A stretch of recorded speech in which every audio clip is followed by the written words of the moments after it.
नमस्कार दोस्तों। साइंस की टेस्ट सीरीज चल रही थी जिसका अगला वीडियो है। देखिए आज का वीडियो। देखते हैं आज का पहला प्रश्न। निम्न में से कौन सा हार्मोन प्लेसेंटा यानी अपराशी स्रावित नहीं होता है। कौन सा हार्मोन स्रावित नहीं होता है? तो प्रोजेस्टेरोन हार्मोन अपराशी स्रावित होता है। एचसीजी है, ये भी अपराशी स्रावित होता है। और रिलैक्सिन भी अपराशी स्रावित होने वाला हार्मोन है। लेकिन प्रोस्टाग्लैंडिन ये अपराशी स्रावित नहीं होता है। तो ऑप्शन डी यहाँ पर करेक्ट हो जाएगा। अगला प्रश्न देखिए, निम्नलिखित में से कौन सा कथन सही है? सही कथन यहाँ पर बताना है। दो परमाणु का आपस में जुड़ना रासायनिक बंधन कहलाता है। बिल्कुल सही बात है कि दो परमाणु आपस में जुड़ते हैं तो रासायनिक बंध कहलाता है। अक्रिय गैसें स्थायी होती है क्योंकि इनका बाह्यतम कोश है वो पूर्ण भरा होता है। बिल्कुल सही कथन है दूसरा भी कि अक्रिय गैसें स्थायी गैसें होती है क्योंकि इनके बाह्यतम कोश है वो पूर्ण भरे होते हैं। सभी तत्व स्थायित्व प्राप्त करने के लिए आपस में सहयोग करते हैं और अष्टक प्राप्त करते हैं। ये भी कथन यहाँ पर सही है। तो उपरोक्त सभी कथन यहाँ पर सही है। डी ऑप्शन यहाँ पर करेक्ट हो जाएगा। प्रश्न संख्या 3 देखिए, वाष्पीकरण को प्रभावित करने वाला कारक कौन सा है? सतह का क्षेत्रफल बढ़ने से वाष्पीकरण की दर बढ़ जाती है। बिल्कुल सही बात है, सतह का क्षेत्रफल बढ़ेगा तो वाष्पीकरण की दर बढ़ जाएगी। पहला ऑप्शन सही है। तापमान वृद्धि भी वाष्पीकरण को बढ़ाती है। तापमान में वृद्धि होगी तो वाष्पीकरण की दर भी बढ़ जाएगी। ये भी राइट है। ए और बी दोनों यहाँ पर राइट है। ऑप्शन 3 यहाँ पर करेक्ट हो जाएगा। प्रश्न संख्या 4 देखिए, वाष्पीकरण को प्रभावित करने वाले कारक कौन कौन से हैं? आर्द्रता बढ़ने से वाष्पीकरण की दर घट जाती है। बिल्कुल सही बात है, वायुमंडल में आर्द्रता बढ़ेगी तो वाष्पीकरण की दर घट जाएगी। वायु की गति बढ़ने पर वाष्पीकरण की दर बढ़ जाती है। वायु की गति बढ़ेगी तो वाष्पीकरण की दर बढ़ जाएगी। ये भी ऑप्शन यहाँ पर राइट है। ए और बी दोनों यहाँ पर राइट है तो ऑप्शन 3 यहाँ पर सही हो जाएगा। प्रश्न संख्या 5 देखिए, निम्नलिखित में से कौन सा कथन सही है?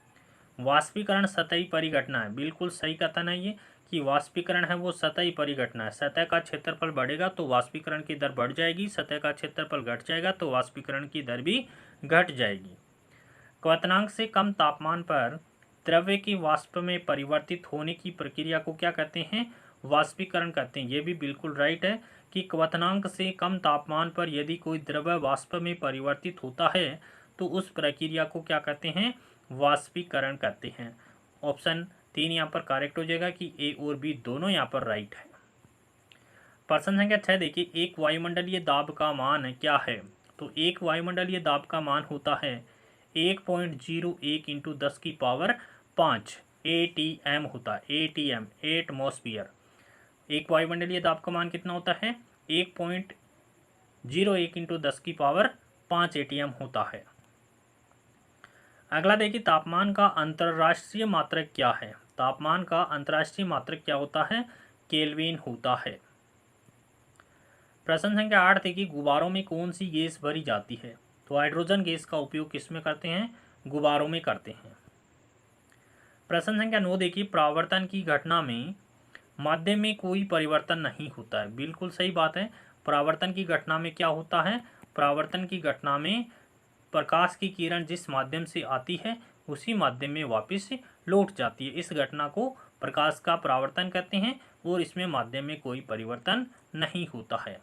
प्रकाश की वेग में कोई परिवर्तन नहीं होता है। देखिए, जब प्रकाश की किरण एक ही माध्यम में चल रही है तो उसके वेग में किसी प्रकार का कोई परिवर्तन नहीं होगा। तो ऑप्शन दोनों यहाँ पर करेक्ट है। ए और बी दोनों सही है। ऑप्शन 3 यहाँ पर करेक्ट हो जाएगा। प्रश्न संख्या 10 देखिए, परावर्तन की घटना में प्रकाश की आवृत्ति में कोई परिवर्तन नहीं होता है। प्रकाश की आवृत्ति में कोई परिवर्तन नहीं होता है। बिल्कुल सही बात है। प्रकाश की तीव्रता में परिवर्तन होता है। ये भी राइट है कि परावर्तन की घटना में प्रकाश की आवृत्ति में कोई परिवर्तन नहीं होता है, जबकि प्रकाश की तीव्रता में परिवर्तन होता है। ए और बी दोनों राइट हैं तो ऑप्शन 3 यहाँ पर करेक्ट हो जाएगा।